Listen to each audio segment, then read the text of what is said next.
জয় জগন্নাথ। দেখুন রথ এসেছে, মেলায় যাব না ভাবলে কি হয়? যেমন ভাবনা সঙ্গে সঙ্গে পৌঁছে গেছি। এসে গেছি বাড়ির সামনে আমাদের মুকুন্দপুরের মেলায়। প্রত্যেক বছর আসি, এবছর এসেছি। প্রচুর দোকান, কি চান বলুন। শুধু কিছু কিনলে হবে না, কিন্তু সঙ্গে খাওয়াটাও মাস্ট, অবশ্যই করে খেতে হবে। প্রচুর জিনিস কিনেওছি, খেয়েওছি। আরম্ভ করেছিলাম ঘুগনি দিয়ে, খেতে মোটামুটি ছিল, ওই আর কি, মেলায় যেরকম হয়। নিচির তো খুব ঝাল লেগে গেছিলো।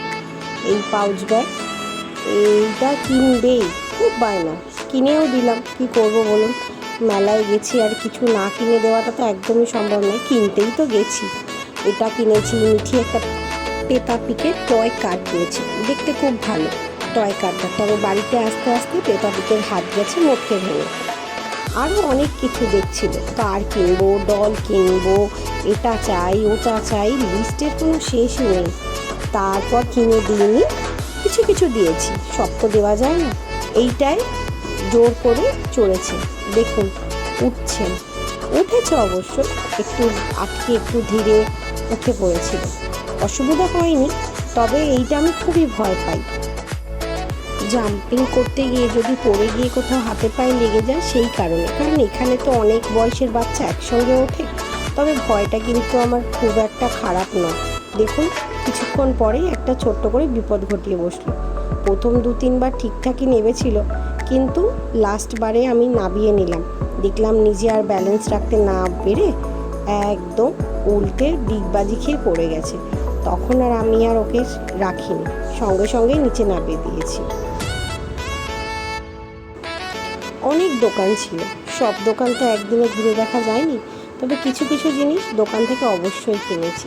সব কটা ঘোরা হয়নি, আবার একদিন যেতে হবে। এইখানে একটা ড্রাগন ট্রেন আছে, সেই ড্রাগন ট্রেনে ওরা 3জনই চেপেছিল, বাড়ির 3টে বাচ্চা। খুব একটা এটা রিস্ক নয়, ভয়েরও কারণ নেই, কারণ ড্রাগন ট্রেনটা না একদম সোজা হয়ে ঘুরে গোল করে ঘুরে এসে আবার দাঁড়িয়ে পড়ে। খুব একটা ভয়ের কারণ আমি দেখিনি। বাচ্চারা বসলে যে খুব একটা রিস্ক আছে তা নয়, তাই এটাতে চড়তে পারমিশন দিয়েছিলাম। ওরা চড়ে অবশ্য আনন্দও পেয়েছে, অনেকক্ষণ ধরে চড়ায় জানেন। ওরা চলুন যতক্ষণে আমরা আরও টুকিটাকি কিছু জিনিস কিনে ফেলি। এই দোকান থেকে কাপ কিনে নিলাম, একটা নুন রাখা চীনামাটির পট কিনেছি, আরও টুকটাক কাপ টাপ সবাই কিনেছে, আমি একা নই, আমরা সবাই গেছিলাম, সবাই কিছু না কিছু কিনেছে। বাবারে, এই জিনিসটাকে তো দেখেই আমার ভয় লাগছিল, মাথা আমার নিচে দাঁড়িয়ে দাঁড়িয়ে ঘুরে যাওয়ার ক্রম হয়েছিল। একবার ওপরে উঠছে, নিজে ওখানেই ঘুরছে, আবার নেমে আসছে, ভয়ঙ্কর লাগে আমার এই জিনিসগুলো।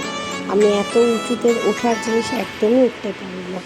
এটাও দেখুন জাপানিজ এক ছাতার মতো, দেখতে ভারী সুন্দর লাগছিল কিন্তু লাইটিং করে, কিন্তু ভয় লাগছিল খুব।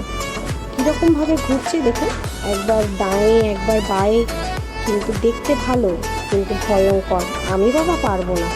এইগুলো সুন্দর করে সাজানো ছিল, দূর থেকেই ভালো বাবা, আমি উঠলে পরে মাথায় ঘুরে যাবে আমার, আমি খুব ভয় পাই এইসব করতে, তার থেকে নিচেই ভালো। এরপর আরও টুকটাক খেয়েছিলাম, তবে সেগুলো মিস হয়ে গেছে জানেন। এই দেখুন বাইকে চলেছে, এখানে অনেকক্ষণ নয়, অল্প টাইমের জন্য, তবে বাচ্চাদের জন্য এটাই সব থেকে ভালো জানেন। ভেতরে একদম থাকে আর কোনো ভয়ই লাগবে না, আমাদের চোখের সামনে আস্তে আস্তে একদমই সুন্দরভাবে বাচ্চারা চলছে। আর এই দেখুন দুষ্টুটাকে বাবার সঙ্গে মজা করছে।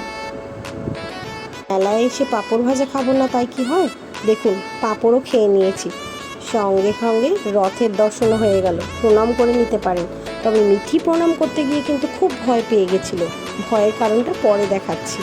তো যতবারই বলছি ঠাকুরের দিকে তাকিয়ে প্রণাম কর, সে ভয়ে পারলে দড়ি ছেড়ে দিয়ে বেরিয়ে আসে, কোনো রকমে প্রণামটা করে দিয়ে ওখান থেকে সরে গেছে। আর কি বলি, দেখুন ভয়ের কারণটা। চলুন ভোলে বাবাকে প্রণাম জানিয়ে এখানেই ইতি করি।